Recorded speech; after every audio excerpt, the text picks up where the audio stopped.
Body. So good morning and welcome to the 14th meeting in 2013 of the Rural Affairs, Climate Change and Environment Committee. Please, all members and the public, turn off your mobile phones, Blackberries, etc., as leaving them in flight mode or on silent will affect the broadcasting system. We move to agenda item 1, which is a decision on taking certain business items in private. The first item then today is to decide whether it's agenda items 3 and 4 on regulatory reform and European Union legislation.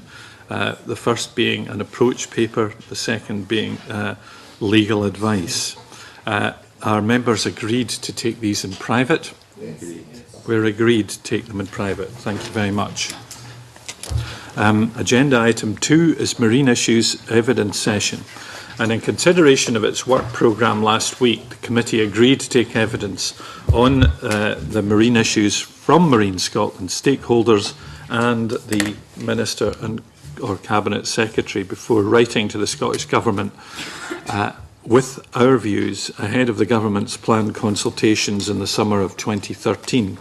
And today we hear from Marine Scotland. Good morning to each of you. We'll suggest that you say who you are and make a brief introduction of the area that you cover, and then we'll ask the committee to take up questions thereafter. Okay? So, Phil, do you want to start? Anna's going to start. Anna's going to start, just fine. Thank you. I'm Anna Donald. I'm head of the Marine Planning and Strategy branch in Marine Scotland. And if it's okay, I was just going to give you a brief run through of the background to the National Marine Plan aspect of the consultation and then hand on to my colleagues. So this is just a quick overview to give you a bit of context about the consultation on the National Marine Plan. As you'll be aware, the requirement to develop the plan stems from an extensive focus by government and stakeholders on how to improve the management of Scotland's seas, culminating in legislation both in the UK Parliament in 2009 and the Marine Scotland Act in 2010.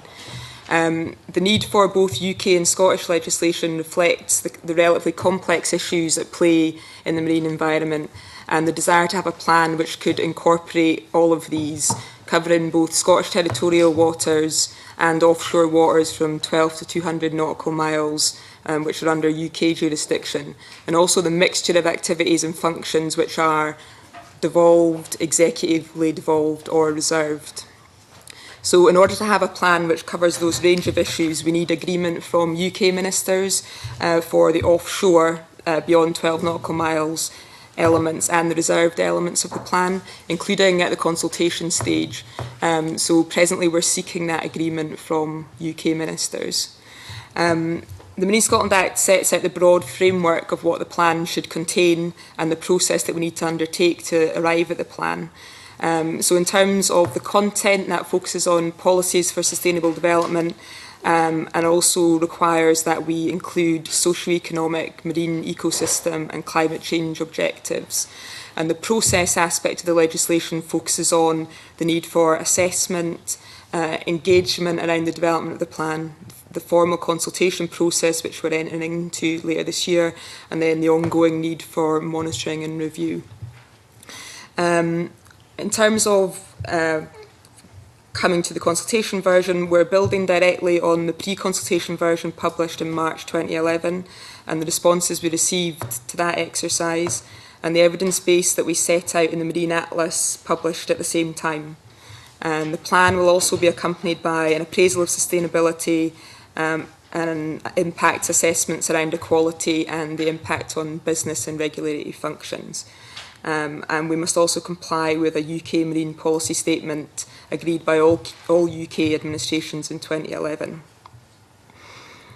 Once adopted, the plan is binding on all decisions of public authorities which affect the marine environment, so it has the potential to shape and influence a very wide range of decisions and activities. However, it's focused on areas where planning policies can make the most impact in terms of addressing economic growth, addressing environmental issues and looking at the interactions between marine users with a view to ensuring that the human impact on the ecosystem is properly managed. As you know, we're planning to hold the public consultation later this year, and we are bringing it together with work on marine protected areas and renewables. And I'll pass on to David to briefly introduce himself and the work on marine protected areas. Thank you and good morning. My name is David Mallon. I'm the head of the Marine Environment Branch in Marine Scotland. I was going to expand a little bit on marine protected areas, if that is all right, just to provide some context. As the committee will be aware, the Marine Acts include a duty on Scottish ministers to designate MPAs and contribute to an MPA network that protects biodiversity and geodiversity. Since the Marine Scotland Act received royal assent, we've been working with SNH and JNCC to identify MPA proposals for inclusion in the network. In line with the Marine Acts, ministers prepared a report to Parliament in December 2012 on progress in developing an MPA network.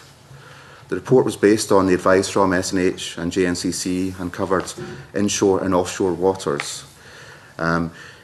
Additional work was also outlined, and it also outlined existing components of the network, principally special protection areas for birds, special areas of conservation for other species and habitats protected under the EU legislation, and sites of special scientific interest which had been notified previously by SNH. The report to Parliament also included 33 nature conservation MPA proposals, and 4 search locations are also under consideration over and above them by SNH.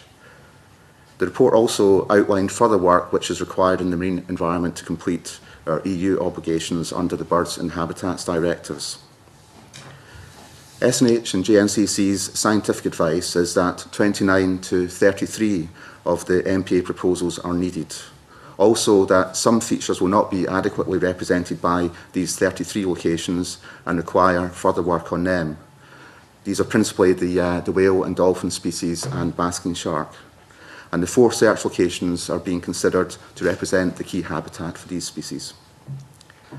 At an early stage in the process, after the Marine Act received royal assent, we invited proposals from third parties for nature conservation MPAs. A total of 27 were received, and 12 of these met the scientific criteria and have contributed to the development of 8 of the MPA proposals that were included in the report to Parliament. A further 3 third-party proposals have contributed to the development of the MPA search locations. The initial search locations identified by SNH and JNCC were also presented and discussed at a series of national stakeholder workshops before SNH and JNCC finalised their advice to ministers towards the end of last year. As Anna mentioned, the summer consultation will cover the MPA network proposals as well as the National Marine Plan and renewables. We are currently preparing management options for each of the proposals, and we're also developing a sustainability appraisal which includes a strategic environmental assessment and an impact assessment of the estimated costs and benefits of the MPA proposals. We envisage these documents being included in the consultation to provide additional information for consultees. I will now pass over, if that's okay, to my colleague Phil Gilmore to cover the background for renewables. Good morning. My name is Phil Gilmore. I work for Marine Scotland and I head up the branch that deals with marine renewables and offshore wind energy development. To provide you with a brief history, the Scottish Government published a strategic environmental assessment covering wave and tidal energy in 2007. We followed this up by producing regional locational guidance to give a spatial context to the SEAs in support of the Saltire Prize and with respect to covering the Pentland First strategic area. We produced Blue Seas Green Energy, a sector marine plan for offshore wind in 2011. This plan followed intensive statutory consultation. 24 workshops were held in communities, and we also held workshops with relevant sectors. We had over 800 responses, and all these responses, including the summaries of the meetings, were included in the consultation analysis publication, which we shared with stakeholders at draft, did revisits to areas where there was, shall we say, contentious issues, and sought to make sure we had a proper and accurate consultation analysis. I'll now go on to what we propose to do over the summer. We are producing an offshore wind, wave and tidal energy set of plans.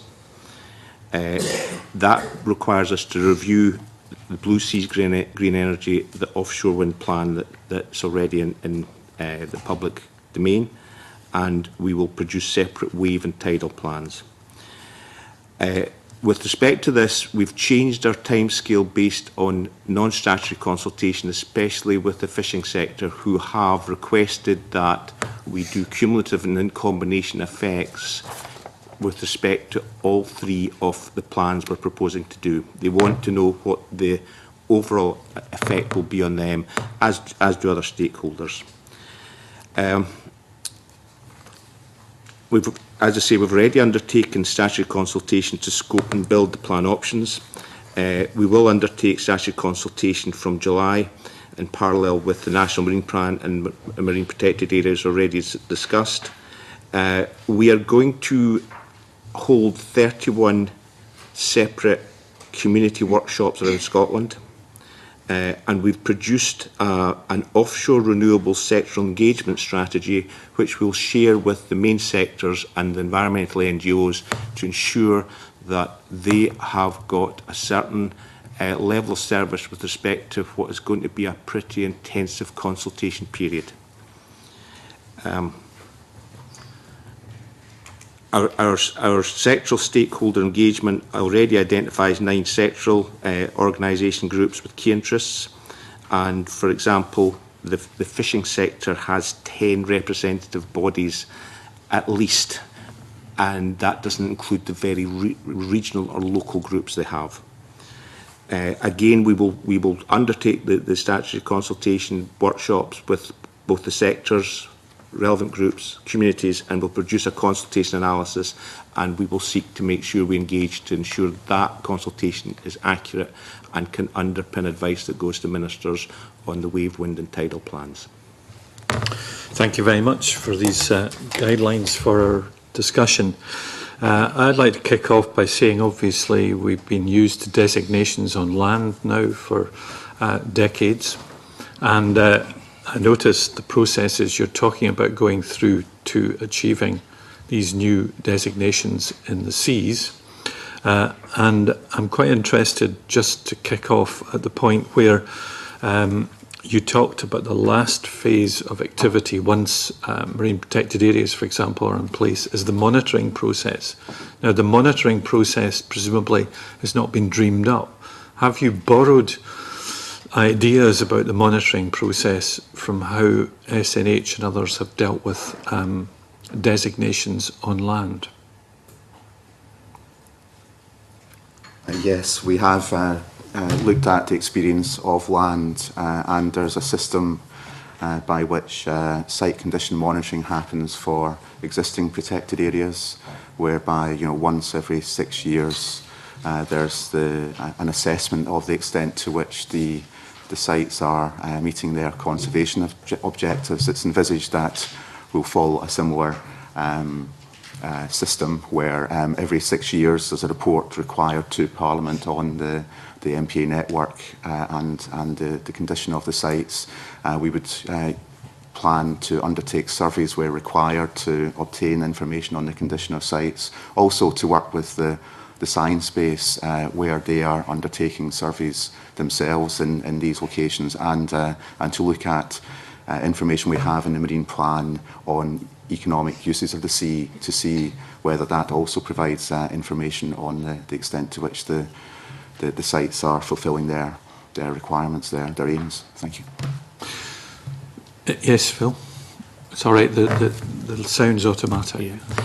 Could I just follow up very briefly with respect to monitoring? Marine Scotland's undertaken a review of the existing strategic monitoring that we have around the seas. We're following that up with a strategic monitoring additional set of proposals with respect to using aerial survey, passive acoustic monitoring and other strategic monitoring that may actually allow us to better understand almost in real time what could be going on in our seas. If I could just add another point as well, we are also working towards developing a monitoring programme as required by the Marine Strategy Framework Directive. That's required to be in place by 2014 and looks at different descriptors of good environmental status as defined by the directive. So that will help to provide a kind of wide base for our marine monitoring, which might serve both these specific purposes but also a range of other purposes. Okay. Graham Day wants to follow up some more on this point. Thank you, Convener. We could perhaps take a little step back.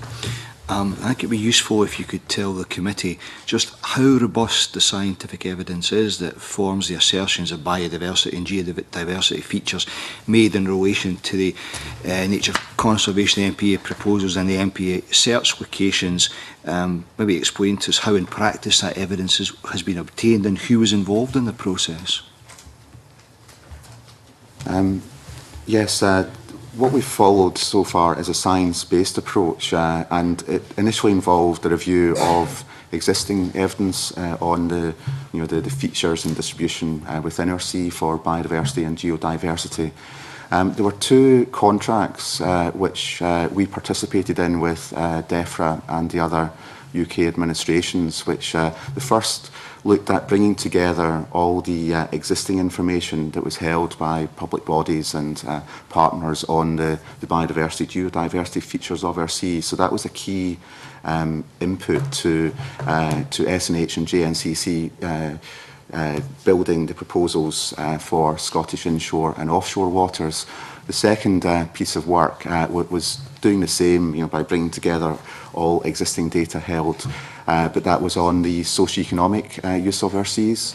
And those two products, as I say, were taken up by SNH and JNCC, reviewed, and then extra information had been collected in the meantime. And in addition to that, we have funded a series of surveys in locations as advised by SNH and JNCC to try and verify or build upon that existing evidence base. If I may then, so are you satisfied that the information that's contained here is pretty up to date? There's a mixture of different data in there. Those contracts will bring together all information held.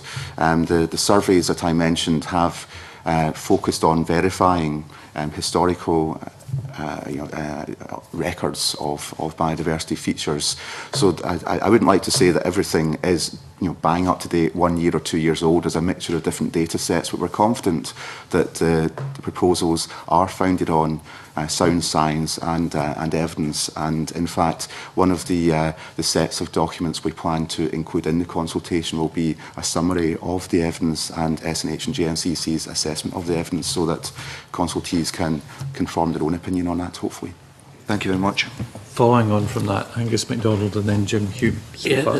Thanks, Convener. Just to follow up on that point, do you see an opportunity for further scientific research, considering the announcement last Friday on the Days at Sea announcement that there would be the opportunity for scientific research on the west coast, at least the northwest coast? Is that an opportunity that can be used in the run-up to and during the consultation period? That is something that we have been considering, where there are planned survey works for this year to look at the means by which that can be done. Colleagues in fisheries are leading on that, but we are contributing to look for opportunities to arrive at a win-win situation, but we don't have any firm proposals as yet. I would just say in general, we've got a sort of collect once, use many times approach to all our marine research and data. So as David was saying, we would look for opportunities for data that's been collected for one particular purpose to inform the work that we're all carrying out. In terms of the kind of underlying evidence base for the plan, as I said in my introduction, the Marine Atlas pulled together a lot of that data that was held and published at the time in 2011, and we're now developing a kind of electronic version of that called National Marine Plan Interactive, which will enable spatial data to be fed into an electronic system which people can access publicly as well. There's also a set of agreements in place with other public bodies that own vessels, especially research vessels, where we require information and data, and it makes sense for them to collect it on our behalf. We have an agreement there that happens. Jim Hume. Thanks very much, Convener. Just two or three wee points, I think.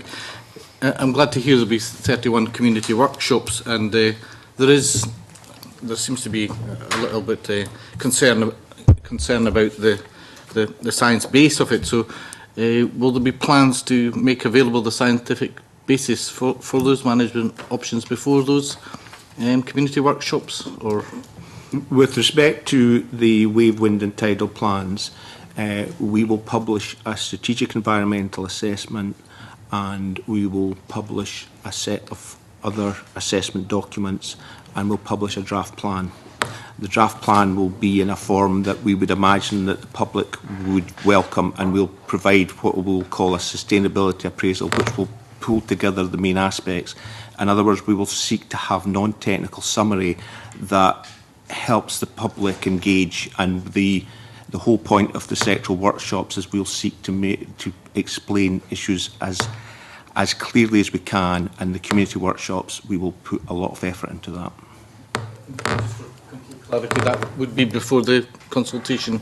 We will publish documents before the consultation starts. Okay, and just continuing on the scientific basis, previous maps had, well, Mullen Sky area was designated, also in the Firth and Forth Banks complex. That was, I think that was the whole area that's been divided up and into much smaller plots, and these are obviously quite important areas.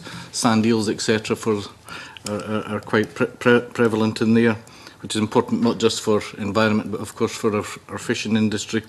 It'd be interesting to see why that has changed, and also I know there was some criticism from other places because maps changed at quite a late date. Are there any chances of those maps changing pre-consultation, or is that the way they shall remain? Just to follow up your previous question, yes, the management options are hopefully going to be a feature of the public consultation, and since the stakeholder workshops at the national level that I mentioned, we've been maintaining a kind of informal engagement with sectoral groups, and where we can, we would hope to let them see the management options, as at least in draft, before the main consultation begins. On the question of boundaries, the guidelines that SNH and JNCC helped us develop after the Acts outlined some principles for the setting of boundaries for marine protected areas, and those were based upon trying to delineate the feature as closely as possible. And the changes that you describe are really a function of the refinement and the development of the proposals by SNH and JNCC, where they were kind of looking more closely at individual sites from a designation perspective rather than a search location perspective. And with advances in technology, mariners are, we understand, better able to work with less straight-lined boundaries for protected areas. So the current proposals are our best estimate at delineating the features for which the sites are designed. And to give us a little bit of reassurance with respect to, we're not just coming at it from here's the area for development or here's the area for designation. We're actually engaged in a process called ScotMap, and that is focused on the fishing sector. With respect to other sectors, we'll look at other approaches, but the ScotMap approach, we have a VMS system that tracks the fishing vessels that are larger than 15 metres in length. We've undertaken a ScotMap exercise where we've gone out and interviewed the owners and the skippers of the smaller vessels, and we've now got what's called ScotMap heat sensitivity mapping, and we are undertaking 10 workshops with the fishing sector on a non-statutory basis to make sure that we've got that sort of heat sensitivity mapping of inshore to match the information we've got for the offshore larger vessels. Just one very small point, or maybe it's not a small point, but when do you think for the 33 areas or 33 proposed areas, when do you think the actual management plans would be published, in your view? For the summer consultation, we hope to publish the draft management options for each of the proposals. After that consultation is run and final decisions are made on designation, we hope to be in a good position to introduce management plans quite quickly after the designation of those that ministers finally agree to.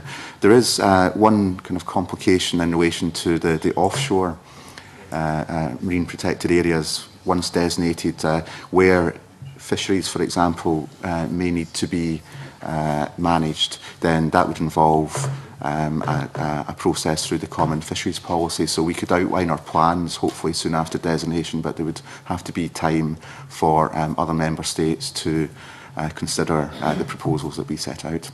Okay, thanks. Thank And you, just a Convener. brief supplementary on that one before Alec Ferguson. Angus MacDonald. Yeah, thanks, Convener. Yeah, just following on from Jim Hume's points, there's been some concern voiced to me from just a couple of environmental groups that some of the 33 proposed sites in the consultation may be dropped. Can you give a guarantee that all 33 proposed sites will be included in the consultation this summer?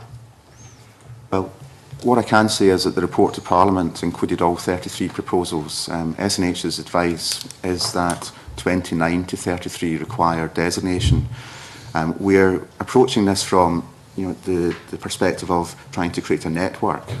And so we envisage that the consultation will include all 33 proposals. That's the basis on which we're working at present, but ministers need to make final decisions about that. So that's where we stand at present. As far as you're aware, it will be 33 at the moment.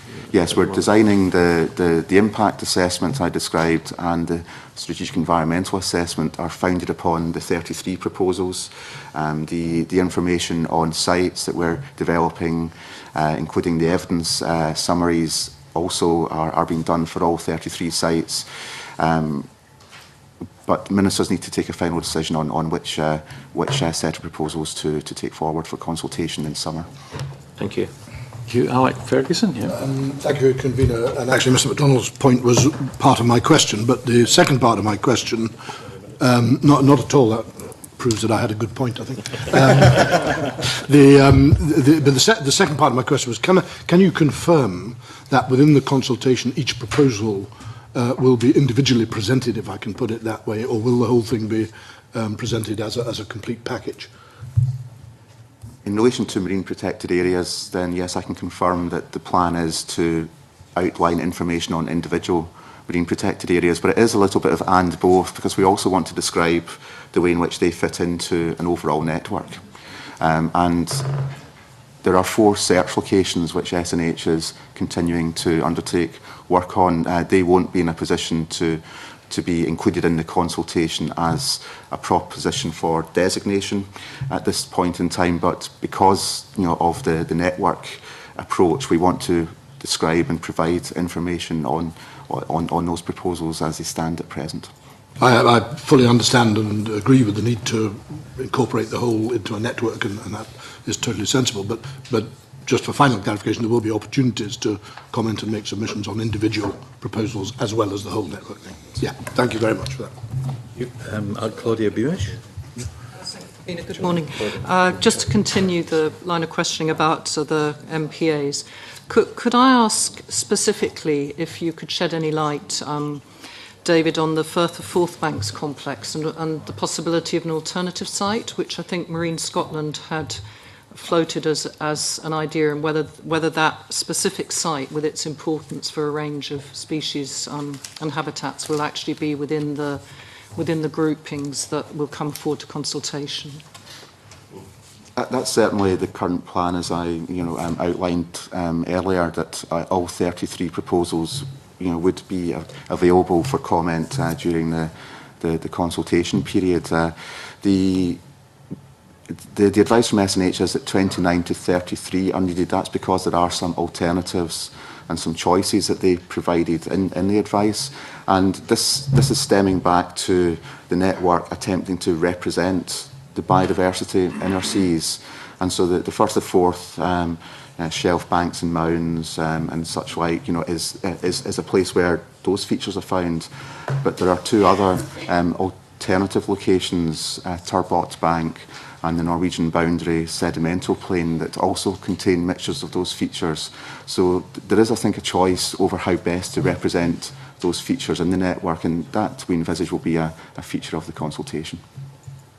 See, thank you. And could you comment in relation to the Marine Act itself on the obligation to enhance our marine habitat where possible? And also, could you shed any light on how the science and the work that your department and others have done has helped to contribute to the coherence of the network, or hopefully the coherence of the network? On the first point, I'm not a lawyer, so I can't really provide legal advice on the terms of the Marine Scotland Act. Right, but yes, if I can just clarify what I'm saying, I don't see the word enhance coming up very often, to enhance the habitat. Perhaps I've missed it. I mean, I'm a layperson. Well, certainly from my kind of layperson and policy perspective, that the Act does, require duties to be fulfilled in relation to management and enhancement. When it comes to the marine protected areas proposals, we have been working again with SNH and GNCC to identify what the conservation objectives should be for each site. So we will hopefully have a description of the features, the location they are found in, the draft conservation objectives and management options, as well as an appraisal of the social and economic benefits. Now, the conservation objectives is where we are considering whether opportunities to either just maintain or enhance the features, and that will be, again, hopefully a feature of the consultation. And in terms of the coherence of the network, could you make any comment on how work is developing on that, please? Yes, the concept of coherence stems from the OSPAR Treaty on the Protection of the North East Atlantic, as I'm sure you'll all be aware, and that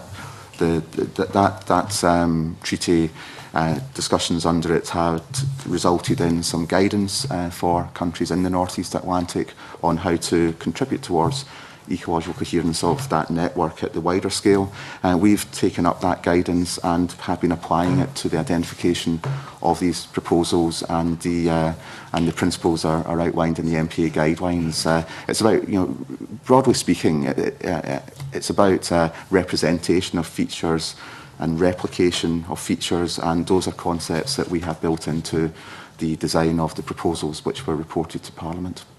And finally on this, through the convener, could I ask, there's been concerns expressed by RSPB and some others about the lack of possibly commitment to seabird hotspot feeding grounds in the marine environment, and to more broadly to, I know there's, I think, is it black guillemot who are considered, but that, our seabirds, can you comment on those concerns and shed any light on that? We're aware of those concerns.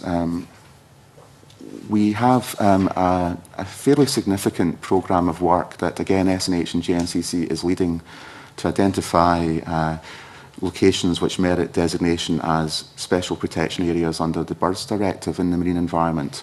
And the Birds Directive covers all bird species when we're talking about the protected area requirements, except black guillemot. So our view is that we consider that the special protection area proposals will deliver added protection for seabirds when it comes to feeding areas and such like. Black guillemot was a gap that we identified, and in the interest of coherence and representation of features, we specifically sought to identify proposals for that bird species which are included in the MPA proposals reported to Parliament. And in addition to that, we're taking a kind of ecosystem approach, and habitats like sand eels are vital for the survival of bird species, and we have sand eel proposals within the network and other habitats which seabirds use as well. So we view that these proposals, these 33, in combination with special protection area proposals under the Birds Directive in the marine environment, will provide sufficient protection for seabird species more generally. Could I just add on the question about enhancement? The legislative requirement obviously reads across into the National Marine Plan, so beyond the specific work on marine protected areas and other activities specifically designed to protect the marine environment, the National Marine Plan will roll that general duty through into the planning and regulatory framework. So we'll make statements about the need for marine planning and other decision-making bodies to look at opportunities to fulfil that duty to enhance the health of the Scottish marine area. If I may, I just have one extra point to answer your question, which I forgot to mention, sorry. And that is that this work on the Birds Directive in the marine environment will come through later this year and hopefully result in consultations on proposals. But the MPA network concept is about regular review, and so come the next review and report to Parliament in 2018, I think we recognise that we need to take stock of the extent to which those proposals and the proposals as reported to Parliament will do the job, but our current position is that we think that will be the case. Nigel Don, was it on this point, or what was it about? I think it's an extension of the discussion, Convener. Yeah, fine. And I think Dick Lyle wants to lead on marine renewables and things like that. Right. Well, maybe I'll gently take him there. Good morning. I'm just thinking that I've been listening, and you've been talking about this for something like half an hour. But for those not skilled in the art, would still not have a clue what we were actually talking about. If we were talking about a site of special scientific interest, then we'd recognise that would be a patch of land that you probably wouldn't want me to build an oil refinery on. You might think twice about whether I was going to build a house there. We shouldn't be putting a quarry there, and we'd think about how we were going to farm it, for example. Now, a marine protected area, what are the management options, please? What are we actually talking about? Presumably how it's fished, because that's what you do with the water. Whether or not you might put an oil rig there, for example, would be one thing that would disturb the base. Perhaps you might want to elaborate on those. And are there other things that this protective area affects? What are the management options, please? Management options will hopefully deliver the protection of the features. So the options are designed on a feature-by-feature basis, but within the principle of sustainable use, that we have a policy of trying to protect the marine environment, and that is the aim, not to stop activities from taking place. The policy is sustainable use where the conservation objectives can be met. So it involves a consideration of all the pressures which can be brought to bear upon a habitat or a species, and thinking about the activities that can cause those pressures, and then thinking about whether those activities are present there already, or whether there's any plans for them to be there, and just trying to think on a sectoral basis, on hopefully fine enough grain when it comes to fishing especially, which has lots of different gear types, and trying to distinguish between those activities, so that we up front are aware of the sensitivities and whether existing or planned activities or future activities can result actually in those sensitivities in those locations. And there's also, I think, a link to marine planning and marine licensing processes here, where the original proposals and the Act are trying to look at things from a joined up perspective, and we very much take the view that there's a lot of activities that already have a due process for considering whether they should happen in a certain place, and there would be a reliance upon those processes where they're considered fit for purpose. There are some unlicensed activities, and that's where would consider the powers which are contained in the Act for marine conservation orders or other alternatives to design management that protects those features within the principle of sustainable use. Yeah. Thank you. Forgive me, and I don't mean this critically, but you're still using all kinds of process words, and I understand why. What kind of activities are we talking about? Clearly fishing. Clearly there are times that you disturb the seabed. Renewable energy is something that I know Dick Lyle's going to come on to. What else do we do at sea? Do we actually dredge any of these areas? Not for aggregate dredging, but this is part of a process. We're just thinking through each activity. So, the answer is, any activity at sea, but we need to take it on a case-by-case basis. But other examples could be like, where a sewage outlet pipe is placed, to do with the water quality. Even, when it comes to scientific research, to make sure that is done in a responsible way. But the list is endless when it comes to aquaculture, to ensure that the practices are compatible with the broader interest features. That's the theoretical aspect to it, but it comes down to that what activities are taking place here and now in these areas, which ones are planned. That's where the two projects that I mentioned at the beginning come in. They help us, but time has marched on, and we're also kind of looking at this on a fresh basis to consider which activities are taking place in each of the sites and what the management options are. Informs the socio-economic impact assessment, where there's benefits that could flow to a particular industry sector, whether there could be costs in terms of differences in management. That I think is the document where we will hopefully be able to be clearer on a site level which activities cause particular pressures. If it's helpful, in the kind of more general picture across all of the seas, not just looking at marine protected areas, the National Marine Plan will look at fisheries, aquaculture, impacts on freshwater, salmon fishing from a marine base, oil and gas, carbon capture and storage, renewables, recreation and tourism, transport, telecommunications and cabling, defence activities, and the very limited aggregates work that I don't think currently takes place, but there is a site that's designated for that. So those are the kind of span of the activities. The National Marine Plan is looking at each of those in terms of potential for economic growth of the sector, but also the potential environmental impacts of the sector, and also the impacts between sectors, potential conflicts for space, or impacts of, say, oil and gas development on fishing, etc. And the National Marine Plan will attempt to set a kind of general framework in terms of how those impacts should be, environmental impacts should be addressed, how sustainable economic growth can be supported, and then setting a framework within which conflicts can be looked at and addressed. And I suppose within the MPA proposals, it's a kind of microcosm of that process, because you're only looking at a part of the sea. And as David was saying, you're also only looking at the particular features for which the site is protected. But it's the same type of process in terms of what activities are either currently taking place or are planned. Do they have an impact on the feature, and therefore deriving management options from that assessment?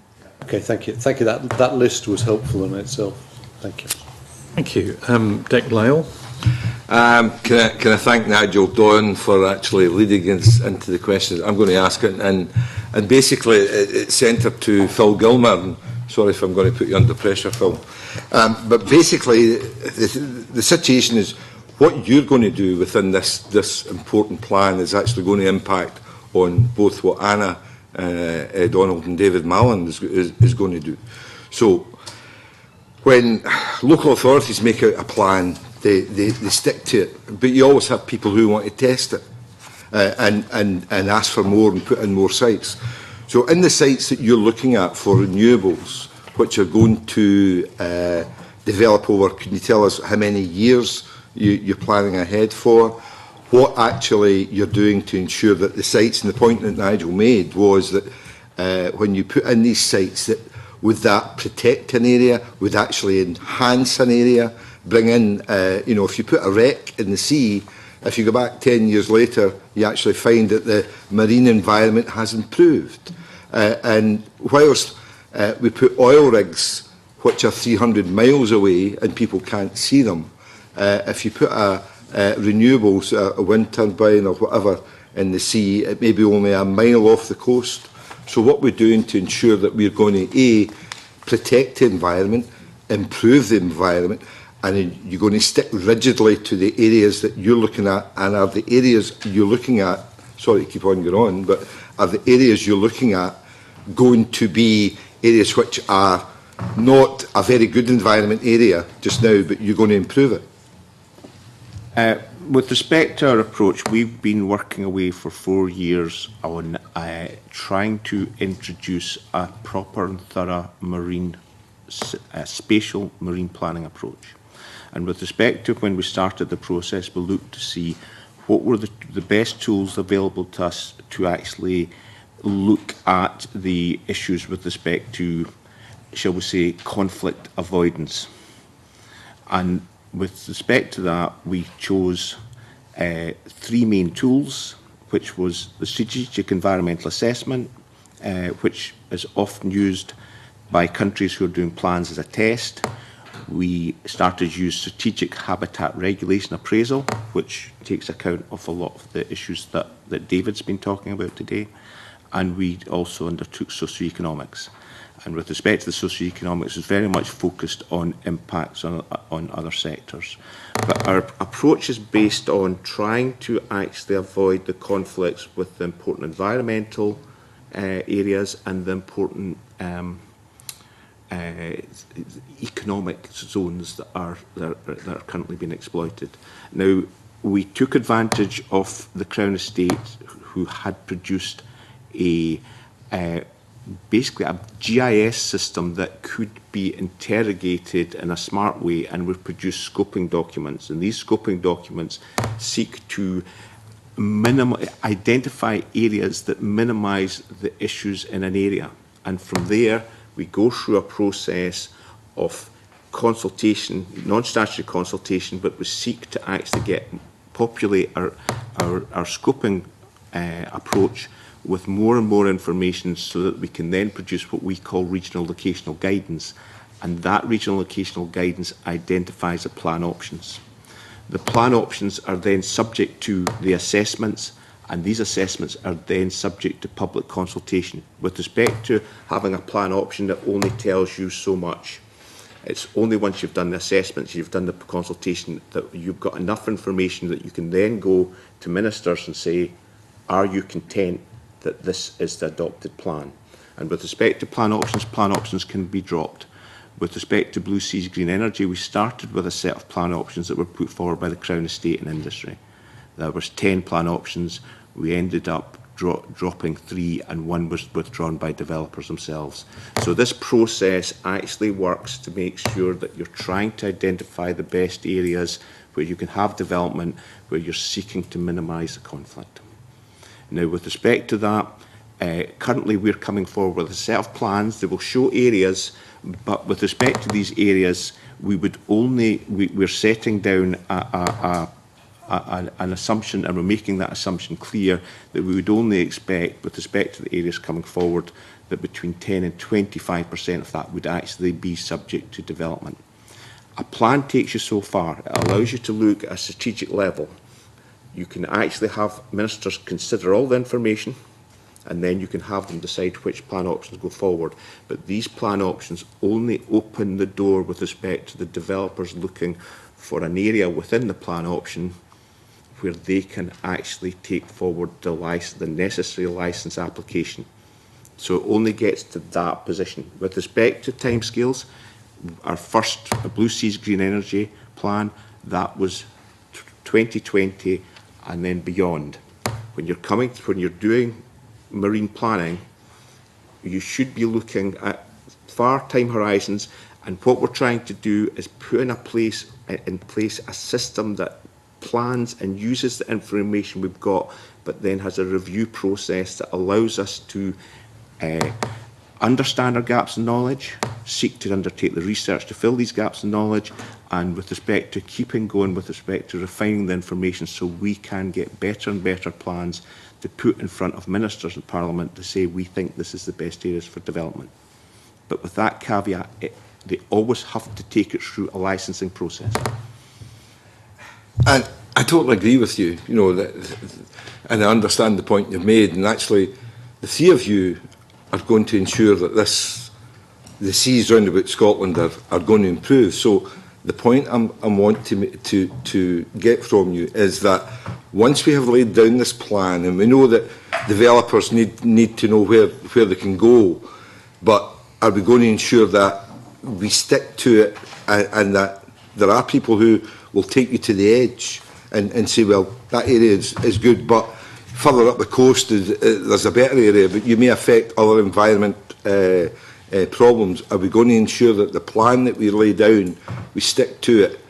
Because all too often as a politician I've found that plans that have been laid, people have put them in a cupboard and changed them, you know, a year later. So we're going to ensure that what we put down is going to improve the environment round about Scotland's seashores. Well, these are Scottish Ministers' plans. They're non-statutory. However, they can be made statutory through the National Marine Plan process. However, a non-statutory plan is owned by Scottish Ministers, and with respect to adherence to that plan, there's nothing to stop somebody coming forward with a licence application out with a plan area, but again, Scottish Ministers are the licensing authority. So the policing of the plan and the sticking to the plan is very much in the bailiwick of Scottish Ministers. Just to pick up on the aspect of the National Marine Plan, that obviously is a statutory plan. And as I said in my introduction, once it's adopted by ministers, so it goes through a consultation process, and then we have the series of agreements with UK ministers as well to go to before we can come to adoption. But once it's adopted, it has a formal weight within the system, if you like. So by statute, public authorities, enforcement and authorisation decisions, including licensing decisions, need to be taken in accordance with the plan. So that's one of the reasons why we're bringing the three processes together at the moment, so that what's in the National Marine Plan and has statutory weight reflects the planning process that Phil's described, and also reflects the work that's been done on marine protected areas. Thank you. Supplementaries on that, Alec Ferguson first and then Graham Day. Thank you, Convener. I find there's still a question in my mind that comes out of the last two discussions prompted by Nigel Donn and Richard Lyle, and I think it's around this conflict avoidance that Mr Gilmore was talking about. In particularly when it comes to the marine protected areas and the proposals for offshore wind, I find it difficult to believe that there have not been occasions with internal discussions when there hasn't been a conflict in drawing up the plans, or potential conflict in drawing up the plans that are going to be put out for consultation. In those circumstances, can I ask what takes priority? Is it the marine protected area or is it the offshore wind proposals? Because I think it's quite important that we know that. In my view, what you're seeing is people coming at these issues from different approaches, and with respect to that, I focus on wave, wind and tidal. David focuses on environment protection, and Anna focuses on how do we pull these together that they all make sense. Now, with respect to my work, for instance, I use strategic habitat regulation appraisal, and that seeks to take account of the issues that are important with respect to David's policy area. Also, with respect to where habitat regulation appraisal isn't suitable, the other issues are caught within the strategic environmental assessment. In other words, we use these tests as planning tools and we seek to take account of what's going on. But right at the very start, we seek to use the scoping exercise with respect to the Mars model, and we seek to use other consultations and the bringing in of other data to inform regional locational guidance and the identification of the plan option. In other words, it's an information-based approach that then can allow assessment to ensure that we're understanding the issues and that a coherent set of advice can go forward to ministers. I'm grateful for the explanation, and I think I understand it all. But if I kind of put it really basically, has there been an instance where somebody has said, basically, I want this area for wind farm development, for wind energy development, and another division, if you like, has said, well, actually, this is a really important area for a marine protected area. And if that has been the case, who has won the day, if I can put it that way? Because it seems to me the two are rarely going to be compatible. Yeah, when it comes down to an issue like that, we would both make our cases, and hopefully there would be overlap, and we could rationalise. However, if we can't do that, then the information has got to go to ministers, because ministers are the decision makers. Okay, that's absolutely fine. I just wanted to understand the process. Thank you. And Graham Day. Thank you. Again, my question is directed at Phil Gilmore. If I picked you up correctly, Mr Gilmore, you were suggesting that in an area designated for renewable energy development, you would envisage only 10 to 25% of that area being utilised, if I picked you up correctly. The issue here with respect to our current plan options that will be in the draft plans going out for consultation, we are estimating and making it clear that we only believe that between maximum 15% or 25-26% of the areas would actually be developed. In other words, at a strategic level, we can identify a zone that we will assess. However, what we do believe is that, and we will make clear that it would only be a certain area within that zone that would then be subject to development. Can I ask, first of all, what the rationale is behind that thinking? And secondly, if that's the way we go, will that in any way inhibit Scotland's ability to get where it needs to go in terms of energy generation from offshore sources?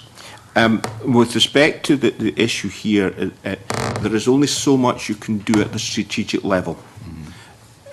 When it comes to the developer himself or herself going into the area and deciding where their development footprint is, they will have to actually make decisions with respect to what comes out of their own site survey. What we're doing is we're leaving room for fine-tuning with respect to more detailed site survey and more detailed assessment. And with respect to the issue here, what we're trying to do is plan at this stage to make sure that we've got sustainable development and that the developers can actually have access to other sites, but that these sites will have to go through a licensing process, and they need some flexibility within that process.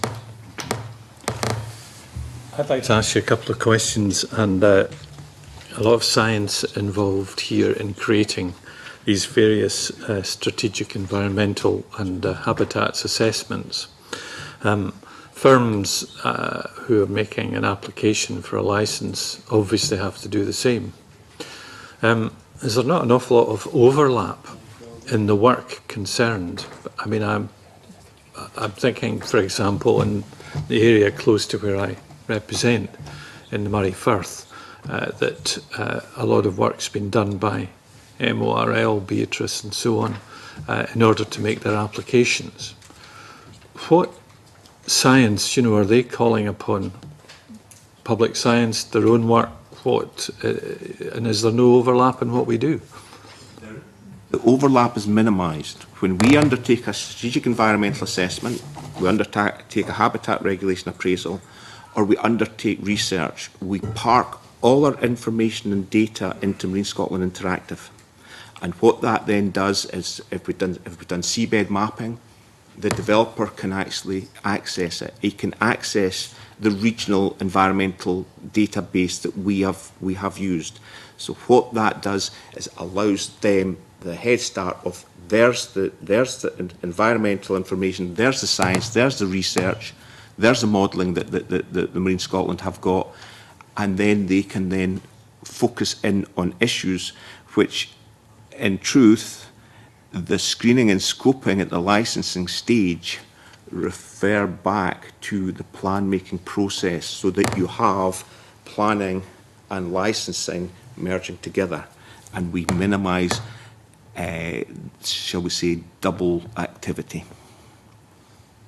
Graham Day was going to ask about. So just to clarify, what about the reverse of that? If a developer comes to you and says, perhaps we've carried out 2 years' worth of seabird assessment, it's fairly extensive, it looks credible to you, will you utilise that, or would you repeat the exercise?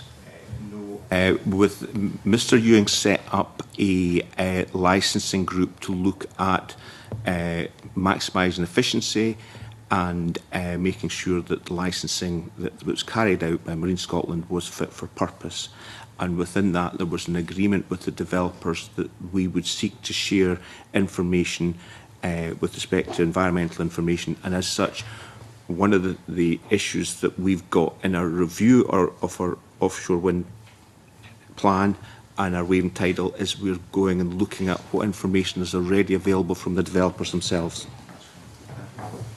I've got another point, but Jim Hume first. It's still on that point regarding developers, etc. We've identified areas and these have been highlighted, but of course the safeguards aren't in, so the designation's not there, so really in the interim period between identification and designation, are there any safeguards in place for these areas? We will take account of any work that's going on that we can get access to the science within the SEA and HRA process that we're adopting. Mm-hmm. Okay. I was thinking, since nobody had mentioned the protection of wrecks, that I'd be the appropriate person to do that. So, thank you. Not looking at anyone in particular. Well, I've seen on the Shettle map of their assessment of the route for the electricity cable from Shetland down to Murray. That's one of the points I can remember, that they're probably in the Marine Atlas as well. But it was ranging forward from wrecks and existing structures on the sea with regard to species, because we haven't actually talked a lot about species in this particular hearing. Have you got evidence about how oil rigs, etc., wrecks, encourage the development of various species that live in those habitats? I'll go first, David, and then hand over.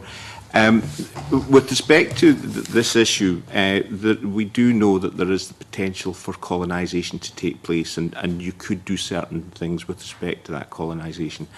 There hasn't been a lot with respect to, on my side, with respect to doing that, but we are involved in discussions with the Concrete Association. We're going to have a conference with the Concrete Association in Scotland in autumn. And with respect to that, one of the proposals we've put to the Concrete Association, if they are going to actually try and promote their product, could they actually look at the issue of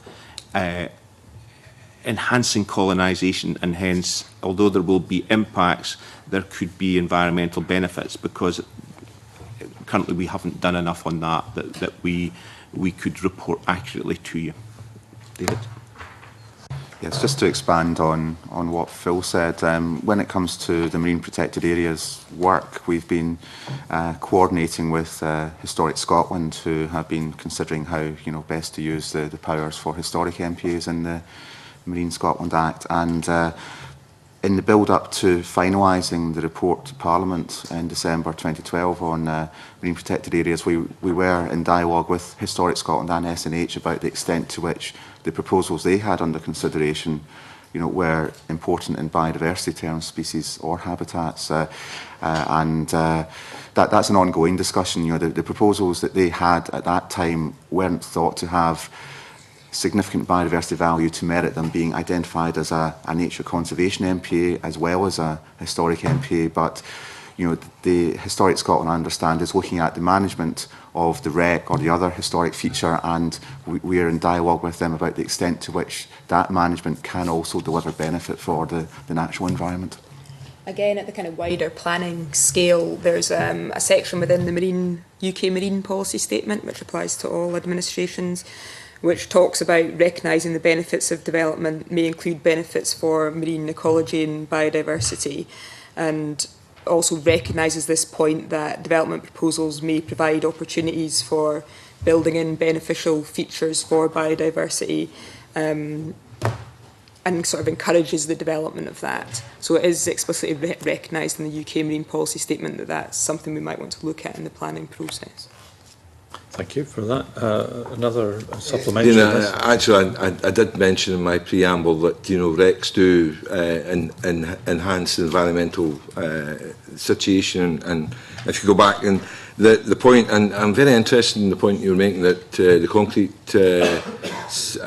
companies are looking at how to improve, the consistency and also improving the environmental situation within our seas, and can also, the last 20 minutes you've talked about mapping, etc., etc.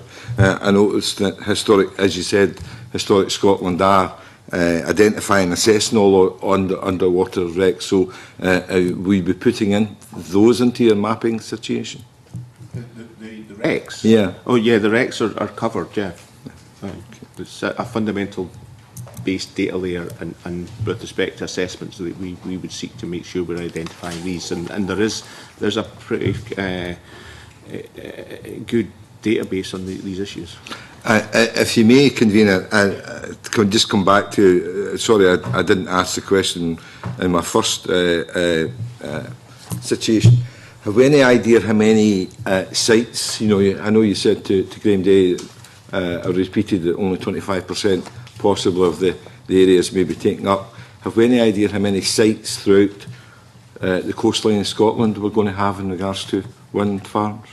At the present time, we have 6 identified sites. We're coming forward with a number of options. I think we've got possibly at least another 6 options coming forward. Is that round the whole coastline of Scotland? Yeah, that's us trying to identify where there could be other potential offshore wind and wave and tidal sites. Thank you. Just to come back to a couple of species, for the moment I was very pleased to observe for a few quiet moments 7 or 8 black guillemots in Port Patrick Harbour a couple of weekends ago. See them in quite a number of places, and I noticed that there's particular mention of these in the Monach Isles, in the west of the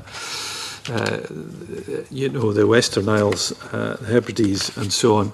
Is there a particular problem about why they've been missed? I heard you mention it at the beginning, but I see them in different places when I'm around the coast. It's really just a feature of how the provisions of the Birds Directive were kind of defined, that there's a requirement to protect migratory species, and they're not a migratory species.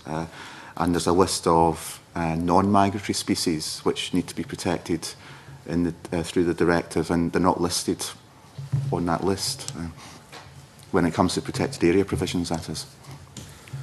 Since I mentioned Port Patrick, absolutely, remember Port Patrick. Thank you, convener. If I may, just a brief follow-up, and I'm glad you were able to enjoy that part of the world during the recess. That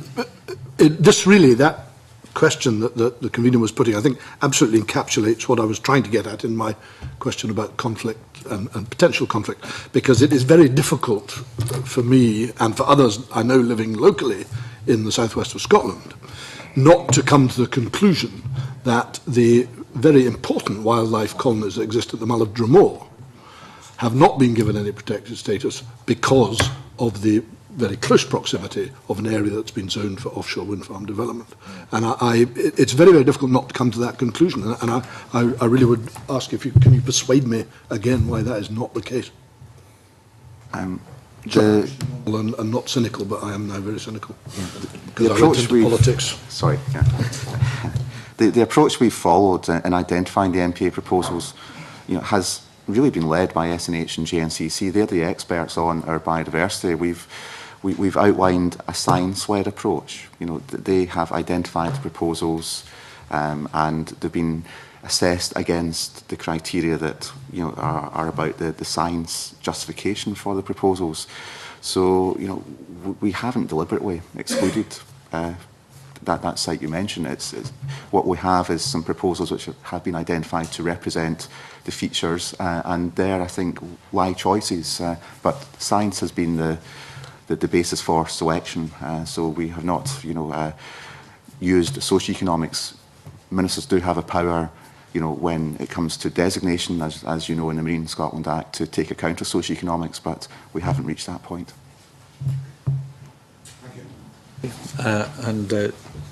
Claudia Beamish wished to make another point. Could I ask you more broadly if you would all comment on the relationship between your work and the quite fast-moving effects of climate change on the marine habitat and species, and what assessments have been done and are planned for that in the future? I'll start on that from the sort of broad base of the National Marine Plan. Certainly in developing the consultation draft of the National Marine Plan, we're required to develop objectives relating to climate change mitigation and adaptation. There are a number of separate processes also running in terms of Scottish Government's broader adaptation framework, which require us to look at the adaptation point as well. So for each of the sectors that we look at in the plan, we have tried to develop appropriate planning policies which would help to both address, where it's possible, the ongoing situation that's leading to climate change, and then also adapt to that as it develops. So from the sort of broad planning perspective, that's how it's been taken into account in what we're developing. The evidence base, which feeds most directly into the plan, as we've mentioned already, is the Marine Atlas, and that has a chapter on climate change and tries to draw together the current evidence base on our knowledge of climate change impacts on the marine environment. If I go next, we hope that Marine Protected Area Network can contribute towards resilience of our marine biodiversity, and therefore hopefully kind of help in the challenge of climate change. By controlling, you know, anthropogenic activities, you know, man-made impacts that are damaging to a feature within a protected area, then we hopefully give the natural environment a better chance of making that transition. But there's also, I think, within the Marine Protected Area concept, you know, the flexibility to adapt to change. So, you know, at one level, we have the Climate Change Adaptation Plan, including measures, and within those measures is a Marine Protected Area Network. But at another level, I think it's understood that our natural environment will probably change quite considerably as climate change, you know, does take effect over longer time horizons, and that's where the flexibility in the concept of a Marine Protected Area Network gives us the ability to react to that change, to try and manage it, but also to try and protect things that we, you know, cannot foresee at this stage. Wave, wind and tidal energy development, if it's done sustainably, should be a climate change mitigation. The issue is to make sure that we do it in a way with respect to the various strategic assessments we use, but also at the licensing stage to make sure that with respect to key species, etc., that the population trends can be sustainable. And we have to put effort into making sure that happens at the licensing stage especially. If there's no further questions, I'm just going to ask a final one about something that's raised by about cetaceans and the concerns that people have about the way in which marine protected areas and so on might deal with these. I noticed, for example, the Skye to Mull area is one that's particularly important for a couple of whales. Do you plan to develop the involvement of this designation process with regard to cetaceans? Yes. The 4 search locations that I mentioned at the beginning, over and above the 33, are for features, that cetaceans, whales, dolphins, as well as basking shark in the case of Skye to Mull. The fact of the matter is, that SNH wish to undertake some more research, some modelling of of the key habitats for these features, and also some tagging work, some exciting kind of tagging work for basking shark, which is trying to reach out to schools and other people to increase their interest in the protection of the species. So the advice that we received included them still as search locations rather than as MPA proposals, but SNH are completing their work, and we hope that they'll be able to come to a final view on whether these locations merit consideration as an MPA proposal, and we hope that will happen in 2014. And if that isn't the case, then I think we'd want to look at where else there might be key locations so that we can hopefully represent these features in the final version of the network.